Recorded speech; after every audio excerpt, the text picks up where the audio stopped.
Já jsem ze sdružení Cestnet a pracuji vlastně v týmu zabývající se analýzou síťového provozu a mimo jiné teda vyvíjíme IPFix Probe a přednáška je o tom, co jsme upekli v poslední době a co plánujeme péct v rámci sondy IPFix Probe. Tohle je high-level schéma flow monitorování. Já vím, že pravděpodobně to všichni víte, jak to tak jako přibližně vypadá, klasický flow monitoring, ale pojďme se raději sjednotit. Mám tamhle vpravo vlastně flow sondu, která je připojená skrz nějaký interface tab span na... Tak ji tam teďka nemám, ale byla tam ta sonda a snad se tam za chvíli objeví a ona vlastně poslouchá pakety a agregujeme je vlastně do nějakých toků, flow záznamů, který se potom posílají na flow kolektor, kde se ukládají a nad těmi toky potom já můžu postavit nějakou analýzu, vizualizaci, detekci, jakoukoliv vlastně data science analytickou aplikaci. A pokud nevíte, co je to IPFix Probe, tak IPFix Probe je přesně ta flow sonda tady vpravo. A když zazoomujeme do té flow sondy trošku blíž, tak tadyhle je vlastně nějaká high-level architektura té sondy. Já jsem to sem dal z toho důvodu, aby bylo vlastně vidět, jak je to modulární a kolik toho vlastně IPFix Probe podporuje. Jo? Můžeme ho rozdělit na vstup, proces a výstup a vidíte, že na vstupu mám jako jeden ze vstupních pluginů je třeba Pickup plugin, takže já můžu pomocí lib Pickup vyčítat pakety, buď to přímo ze síťového interfejsu, anebo pokud mám nějaký forenzní úkol, tak mám zachycenou paketovou komunikaci, ale v rámci backupu. Ale backup je třeba příliš velký na to, aby mi ho zpracoval normálně GUIčko, Wiresharku nebo T-Sharku a tak můžu použít IPFix Probe a vyextrahovat si z toho vlastně nějaký políčka, který mě zajímají přímo do textu a provádět vlastně analýzu té komunikace, která se tam stala. Potom máme jako další vstupní plugin NDP, což je pro naše akcelerační FPGA karty, k tomu se dostanu později. Pak samozřejmě DPDK pro vysokorychlostní monitoring, 100 gigových, 400 gigových linek. A poslední vstupní plugin je přímo vyčítání vlastně z raw socketu na Linuxu, což se hodí naopak pro ty pomalejší sítě. Raw socket se typicky používá třeba pro monitorování na nějakých levnějších v uvozovkách TP linkách, routerech, nebo se to může použít třeba uvnitř Turisu. Jo, takže IPFix Pro vlastně podporuje takovouhle širokou škálu těch use caseů, na co lze použít. Co se týče výstupu, tak tam máme klasický IPFix, což je jako plně kompatibilní s dalšíma flow monitorovacíma nástrojema uvnitř té infrastruktury, anebo pro nějaký jednodušší použití lokálně nad backupama, tak třeba můžeme ty toky vyexportovat do textu.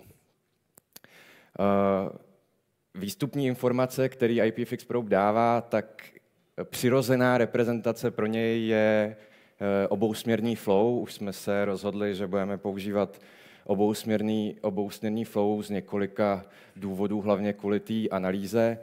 Nicméně v průběhu toho procesingu lze IPFix Probe donutit a přesvědčit, aby nám exportoval i jednosměrný flow. Potom exportuje klasické informace vlastně z NetFlow B5, to, co znáte jako klasický flow data, IP adresy, MAC adresy, porty, počet bytů, počet paketů a tak. To, co je vlastně zajímavé, je, že jsme začali podporovat vlastně featurey, které se používají často v AI aplikacích pro prostě machine learningovou analýzu síťového provozu.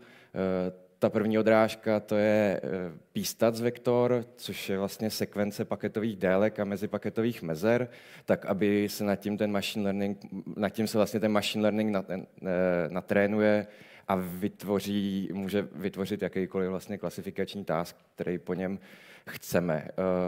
Je to vlastně jedna z nějakých standardnějších feature pro machine learning, který zpracovává síťový provoz. Například pokud znáte Cisco Encrypted Traffic Analysis, tak oni to tam mají taky. akorát to nenazývají PStats, ale nazývají to SPLT a místo 30 paketů, jako máme my, tak oni mají pouze 10 paketů. S tím, že těch 30 paketů u nás vznikl vlastně nějaký kompromis mezi velikostí toho jednoho flow recordu a vlastně nějakou cílovou přesností těch machine learningových modelů. Potom, co je zajímavý, a asi to není zajímavý jenom vlastně pro machine learning, i když dovedu si představit, že i z té paketové sekvence dokáže člověk něco vlastně vykoukat, tak to jsou p-hists, což jsou vlastně histogramy paketových délek a časů, takže nám IPFix Pro vlastně vyexportovává tu statistickou distribuci paketů v rámci celého vlastně toku. Potom podporujeme parsování velkého množství protokolů, L7, ať je to HTTP, TLS, DNS, prostě si vyberte. Pokud by vám něco chybělo, tak nám napište a myslím si, že nebude problém to doprogramovat. Pokud jsem vás dostatečně nalákal na to, abyste si to aspoň zkusili, tak si můžete naskenovat ten QR kód, který vás dostane na dokumentaci. Z té dokumentace pak tam jsou i nějaké prokliky na GitHub repozitář, kde jsou zdrojové kódy, tak teď si to asi nenaskenujete. Jinak pro nějaké nasazení máme připravené vlastně balíky pro RHELi distribuce Apple 8, Apple 9, případně jsme dostupní ve standardních repozitářích TurisOS, Alpine Linux, myslím si, že už tam je i Debian. Pokud byste IPFix Pro fakt chtěli nasadit a nevěděli jste vůbec, kudy do toho, tak nám klidně napište a my vám rádi pomůžeme.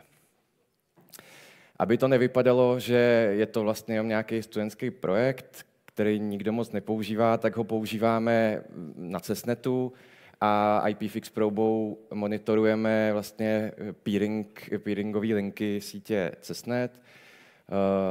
Všech 8 hlavních peeringových linek, většinou je tam ta propustnost kolem 100 GB, ale jsou tam teda i pomalejší.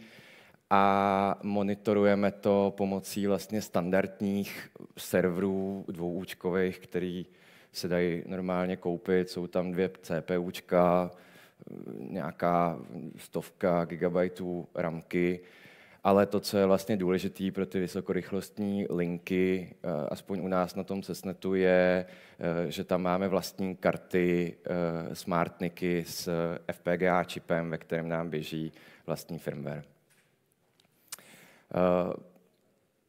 Zvládneme vlastně v rámci toho dvouúčka, vlastně standardního serveru, monitorovat vlastně víc linek. Obvykle tam monitorujeme jednu 100 gigovou nebo 200 gigový a k tomu ještě něco pomalejšího, třeba 40 gigovou linku. V rámci takového setupu máme naměřenou bezdrátovou propustnost, vlastně bezdrátový zpracování IPFix Pro by nějakých 175 gigabitů, s tím, že ale tohle je vlastně ten worst case, jako kdyby na nás šel DDoS a bylo tam strašně moc toků klasického provozu, kde mám i nějaký vlastně heavy toky a velký stahování a velký datový přenosy, to zvládne zpracovat samozřejmě víc. Slide se nazývá Nasazení ve světě, IPFix s tím, že ta světovou část tam vlastně tvoří jenom kolegové v Drážďanech, kde na Drážďanské univerzitě si nasadili IPFix Probe na monitorování 100 gigového uplinku. Zbylí vlastně partneři jsou z České republiky, IPFix Probe teďka monitoruje páteřní sítě v rámci Rovanetu v kraji Vysočina. V Seznamu teďka pilotně testují 400 gigový monitorování pomocí IPFix Probe a potom se to používá jako klíčová technologie v rámci projektu bezpečnostního výzkumu. Tak a konečně se dostáváme po tom dlouhém úvodu k nějakým novinkám a plánům. Já se podívám, kolik mi zbývá času, akorát. První, co se vlastně povedlo, řekněme v posledním půlroce, je výrazné vylepšení DPDK pluginu s tím, že už se to, teď je to vysloveně jako ve velmi dobrém stavu a v produkční kvalitě. přidali jsme možnost vlastně pustit IPFix Probe jako sekundární DPDK aplikaci. To znamená, že IPFix Probe nemusí vyčítat přímo data z karty, ale data z karty může vyčítat nějaká jiná DPDK aplikace. Typicky nasazení je, že data z karty vyčítá, řekněme, aplikace, která potom ty pakety dál přeposílá na nějaký worker servery, který dělají paketovou analýzu a zároveň IPFix Probe může číst tadyhle z té distribuční aplikace právě jako sekundární DPDK aplikace. Rozšířili jsme podporu běžných vlastně smartniků, hodně se soustředíme na Mellanoxky, máme to vyzkoušený na Mellanox Connect X6, což je karta s dvěma stovkovými portami. A teďka nově je to vyzkoušený i na Broadcomí kartě 400. S tím, že samozřejmě zatím nezvládneme monitorovat vlastně plnou 400 rychlost kvůli kvůli nějakým omezením na PCI Express. Já se k tomu za chvíli dostanu. A potom jsme upravili bufferování s tím, že jsme DPDK plugin vylepšili asi 1000krát. To je taková ta věc, kdy kolegové dlouho hledají a měří a pak pošlou commit, který má 4 řádky a všechno to vylepší prostě strašně mockrát. Další věc je vylepšení zpracování protokolu QUIC. Zase věřím, že spoustu z vás to ví, ale QUIC je vlastně naše budoucnost. Teď je používaný v HTTP 3, s tím, že my vidíme na té síti, že ji používá majoritně vlastně Google a Cloudflare. To, co je nepříjemné na QUICu z hlediska vlastně monitorování, je, že oproti TLSku, který při navazování spojení posílá vlastně pakety, řekněme, jako by nešifrovaně, prostě když se domlouvá ten bezpečný kanál, tak je tam spoustu zajímavých paketů, ze kterých se dají vytáhnout informace. Tak u QUICu tomu tak není a QUIC tyhle ty handshake pakety obfuskuje pomocí nějakého šifrovacího algoritmu AES128 GCM. Já používám schválně slovo obfuskuje, protože ten klíč je známý a dá se vlastně odvodit z nějakých connection parametrů. Nicméně ta obfuskace nám trošku brzdí tu sondu, protože on musí každý ten handshake paket vlastně dešifrovat, aby mohl naparsovat vnitřek a zjistit vlastně nějaké informace z toho handshakeu. Nicméně my jsme teďka nově docela dost vylepšili ten packet processing, takže zvládáme zpracovávat QUIC i na našem 40 gigovém peeringu s Googlem bezztrátově, což si myslím, že je fakt dobrý a dál se na to budeme koukat tak, abychom to dešifrování akcelerovali. Potom tam máme vlastně extrakci nějakých nových informací, connection ID check, indikace použití Zero RTT, lepší rozpoznání, jestli se jedná o handshake paket nebo ne a tak dále, což jsou vlastně věci, které se potom můžou hodit k hledání vlastně nějakých DDoS útoků. A teď se dostávám někam na pomezí mezi novinkou a plánem, protože jako je to téměř hotový, ale ještě to není úplně venku a to je vlastně monitorování 400 gigových sítí. Já jsem sliboval, že se k tomu dostanu. Ono u těch 400 gigových sítí je vlastně problém, jak vůbec dostat ty data z karty do CPUčka. Tamhle vlastně je napsáno, že PCI Express generace 5 přenese 500 gigabitů za sekundu, což by vypadalo matematicky, že to je OK. 400 je menší než 500, ale ve chvíli, kdy ta linka je saturovaná oběma dvěma směry, tak já potřebuji vyčítat 800 a to už mi ta generace 5 prostě nestačí. Generace 6 to řeší, ale serverů PCI Express generace 6 zatím na trhu je docela dost málo. Já jsem viděl asi 3. A celkově těch dat bude tak strašně moc, že je potřeba prostě ulevit těm CPUčkům, co to vlastně jde. A my k tomu přistupujeme pomocí vlastně hardwareového offloadu s tím, že do našich smartniků, ve kterých je vlastně FPGAčko, tak nahrajeme firmware, který obsahuje connection tracking tabulku, která nám pomůže s tím offloadem. A tadyhle je vidět vlastně nějaký schéma, že ta connection tracking tabulka si pamatuje, jak má daný tok vlastně offloadovat a sonda IPFix Probe si ten offload vlastně řídí. Jo, takže IPFix Probe může dostávat úplně vše, pokud potřebuje například z handshake paketů dostat nějaké informace a chtěl by to naparsovat. Případně pokud si řekne, že už to nechce nic parsovat, tak může dostávat pouze hlavičky a ta karta mu začne ořezávat payload a třeba z 1500 bajtů se stane 128 bajtů, čímž hodně ušetříme té sběrnici.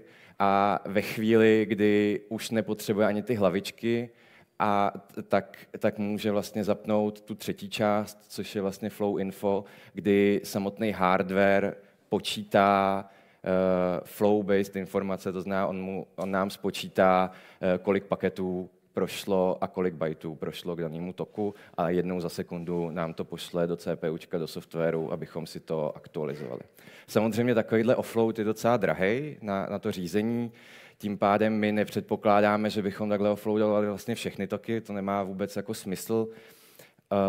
Spíš předpokládáme offload, řekněme, heavy toků, což jsou toky, kterých je na síti relativně málo, ale přenesou velké množství dat. Jo. Tadyhle je vlastně nějaká statistika, na síti CESNET je více jak 70% dat přeneseno pouze 10% toky. Teď jsme ve fázi nějakého interního testování, nicméně věřím, že to do konce léta bude hotový a bude venku. A teď už jsem úplně v plánech, tohle to je, byť to v tuto chvíli připravujeme, tak ještě to není zdaleka vlastně hotové a to je konfigurátor Panda s tím, že IPFix Probe je klíčovou součástí konfigurátoru Panda. Panda je vlastně nějaký GUIčko, který nám pomáhá orchestrovat monitorovací infrastrukturu. To workflow je naplánováno tak, že vy si stáhnete Docker nebo Vagrant Box, připojíte se přes prohlížeč na server uvnitř toho Dockeru nebo Vagrantu a v tom prohlížeči uvidíte GUI, který vás vlastně provede nastavení monitorovací infrastruktury. Myšlenka zatím je taková, že ty monitorovací infrastruktury můžou být docela složitý, mám tam x sond, můžu mít víc kolektorů, různě mám rozesetou vlastně servery pro tu analytiku a Panda by nám to měla vlastně pomoct jednodušeji nastavit v rámci nějakého klikátka a potom použijeme Ansible pro orchestraci. Panda bude taky dostupná open sourceově a předpokládám její uvedení někdy v červnu, možná taky na konci léta. Tak jo, to bylo ode mě všechno. Pokud máte nějaký dotaz na IPFix Probe, snad jej dokážu odpovědět. Výborně, děkujeme.